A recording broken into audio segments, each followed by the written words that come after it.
నమస్తే, welcome to AP news. అనుమతులు లేకుండా అక్రమ మైనింగ్ తవ్వకాలు నిర్వహిస్తే కఠిన చర్యలు తప్పవు.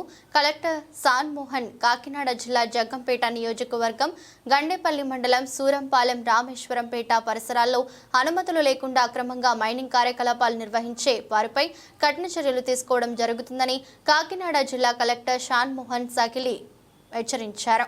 బుధవారం గండేపల్లి మండలం సూరంపాలెం దగ్గర ఉన్న రామేశంపేట గుల్లమెట్ట ప్రాంతాన్ని జిల్లా కలెక్టర్ షాన్ మోహన్ రెవెన్యూ గనుల విజిలెన్స్ పోలీస్ శాఖల అధికారులతో కలిసి పరిశీలించారు. రెవెన్యూ గన్లు విజిలెన్స్ పోలీస్ శాఖల అధికారులు సమన్వయంతో పనిచేసి పటిష్ట నిఘా ఏర్పాటు చేయాలని ఆయన అధికారులను ఆదేశించారు. ఈ పరిశీలనలో జిల్లా కలెక్టర్ వెంట జిల్లా గనుల శాఖ డీడీఈ నరసింహారెడ్డి, జిల్లా విజిలెన్స్ నిఘా విభాగం సురేష్ రెడ్డి, గండేపల్లి పెద్దాపురం తహసీల్దార్లు జె చిరంజీవి, ఎస్ శ్రీనివాస్ రెడ్డి, ఇతర అధికారులు తదితరులు పాల్గొన్నారు. గండేపల్లి మండలంలో కొత్తపాడు రౌతులపాడు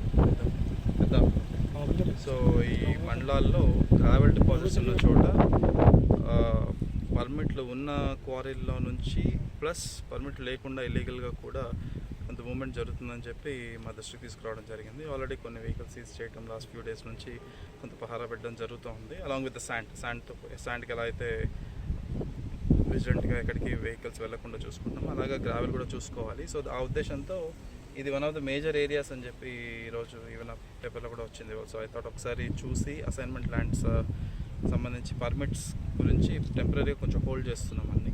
సో ఏవైనా అత్యవసరమైన పరిస్థితుల్లో ఉండి ఏదైనా నేషనల్ హైవే వర్క్స్ కానీ అలాంటి ఏదైనా గవర్నమెంట్ ప్రాజెక్ట్స్కి తప్ప మిగతా ఏ పర్పసెస్ కోసం కూడా ఒక few days still the entire permissions అవన్నీ రివ్యూ చేసుకున్న తర్వాత ఏవాలో చేయాలి ఏవాలో చేయకూడదని చెప్పి ఒక డెసిషన్ తీసుకున్న తర్వాత మళ్ళీ రీస్టార్ట్ చేసుకోవచ్చు. దీనికి అందరూ సహకరిస్తారని కోరుకుంటున్నాం. ఒకవేళ ఏదైనా అటు ఇటు అయితే మాత్రం సీజ్ చేసిన తర్వాత బాధపడాలి.